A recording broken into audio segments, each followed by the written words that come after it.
আজকে এমন একটা রান্না করছি যেটা দেখে কেউ বলবে এগুলো মুরগির কোন অংশ, আর যারা আসল ভোজন রসিক তারা বলবে আপু তাড়াতাড়ি রান্না শেষ করেন, ভাত বসাইছি। আজকে রান্না করছি মুরগির হাত, পা, মাথা আর গলা। হ্যাঁ, ঠিকই শুনেছেন, মুরগির বুক, রান, ডানা এসব আজকে ছুটিতে আছে। আজকে হাঁড়িতে হাজির হয়েছে মুরগির সেই সদস্যরা যাদের অনেকেই দেখলেই মুখ বাঁকা করে। কিন্তু যারা এই জিনিসের আসল ভক্ত তারা জানে এই রান্নার স্বাদ কিন্তু কম না, বরং মশলা দিয়ে ভালোভাবে রান্না করলে গরম ভাতের সাথে এমন লাগে যে এক প্লেট ভাত কখন 2 প্লেট হয়ে যায় টেরই পাওয়া যায় না। উফ, সেই স্বাদ। আর সবচেয়ে মজার ব্যাপার কি জানেন, এই রান্না শুরু করার পর থেকে আমার নিজের সাথে নিজের একটা প্রশ্ন, আমি রান্না করছি নাকি মুরগি পুরো বংশের পুনর্মিলনী আয়োজন করছি।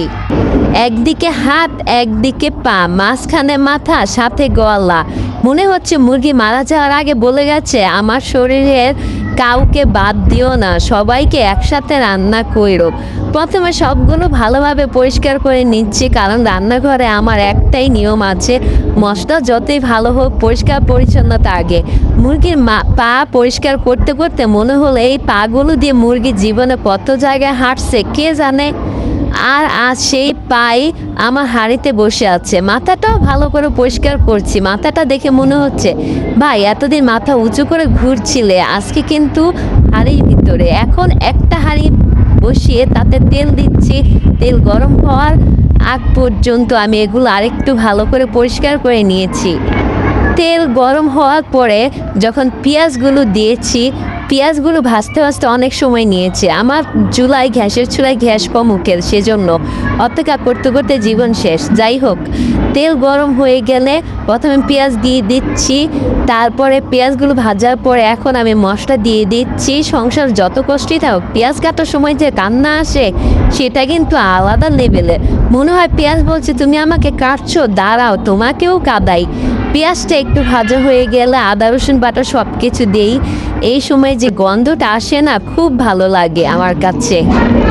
এখন যদি কেউ রান্নাঘরের সামনে দিয়ে যায় তাকে আর ডাকতে হবে না, গন্ধ নিজেই তাকে টেনে নিয়ে আসবে। এরপর দিচ্ছি হলুদ, মরিচ, জিরা আর ধনিয়া গুঁড়া।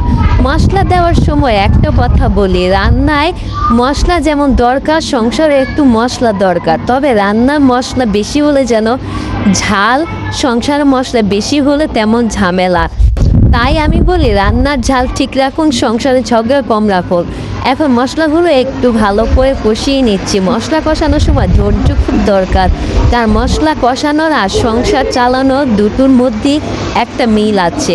দুটোতেই তাড়াহুড়ো করলে ফলাফল ভালো হয় না। মশলা ঠিকমতো কষানো হলে এবার মুরগির হাত, পা, মাথা, গলা সব দিয়ে দিচ্ছি।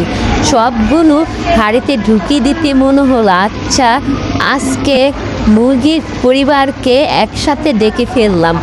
এখন ভালো করে মশলার সাথে মিশিয়ে নিচ্ছি। মাথাটা একদিকে, পাগুলো আরেকদিকে, গলা মাঝখানে। দেখে মনে হচ্ছে হাঁড়ির ভিতর মিটিং চলছে। মুরগির মাথা হয়তো বলছে সভাপতি আমি, পা বলছে কিন্তু কাজ তো আমারই বুড়ি, আর গলা বলছে তোমরা চুপ করো, কথা বলার দায়িত্ব আমার। এখন একটু লবণ দিয়ে দেই। লবণটা কিন্তু আন্দাজ দিতে হয়, এখানেও সংসারের মতো, কম হলে স্বাদ নেই, বেশি হলে সর্বনাশ। এরপর মশলার সাথে সব কিছু ভালো করে কষিয়ে নিচ্ছি। এই সময় যদি আপনার বাসার কেউ এসে বলে কি রান্না হচ্ছে, আপনি শুধু বলবেন রান্না হচ্ছে। আর যদি আবার জিজ্ঞেস করে কি রান্না, তখন বলবেন খিদে থাকলে নিজেই বুঝবা, কারণ রান্নার গন্ধ শুকে বুঝতে না পারলে ভোজন রসিক হওয়ার কোনো মানেই হয় না। এখন মশলা ভালোভাবে কষানো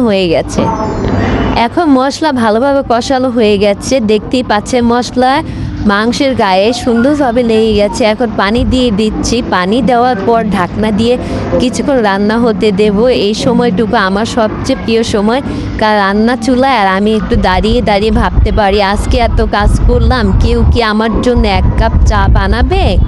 কিন্তু বাস্তবতা হলো নিজের চা নিজেকেই বানাতে হয়। সংসারের সবচেয়ে বড় শিক্ষা কি জানেন? আপনি রান্না করবেন, বাসন মাজবেন, ঘর পরিষ্কার করবেন, সব কিছু আপনাকেই করতে হবে। নিজের জন্য আলাদা করে কেউ কিছু করে দিবে না। মানুষ আপনার পরিশ্রম দেখে না, মানুষ দেখে ভাত হয়েছে কিনা। যাই হোক, আমাদের রান্নায় ফিরে আসি। ঢাকনা খুলে দেখেছি কি সুন্দর ফুটছে, মশলার গন্ধে পুরো রান্নাঘর মাতোয়ারা। এখন বুঝতে পারছেন তো কেন বলে এই রান্না ছোট করে দেখার কিছু নেই। অনেকে মুরগির হাত পা মাথা গলা দেখলে বলে এগুলো আবার খাবো কিভাবে। আমি বলি খাওয়ার ইচ্ছা থাকলে মানুষ কাঁঠালের বিচিও খায়, আর স্বাদ থাকলে মুরগির পাও রাজা। বিশেষ করে গরম ভাতের সাথে এই ঝোলটা সেই স্বাদ। এক প্লেট ভাত নিয়ে বসবেন, তারপর বলবেন আর একটু ঝোল দাও তো, তারপর আবার বলবেন একটা পা দাও, তারপর বলবেন মাথাটা কিন্তু আমার।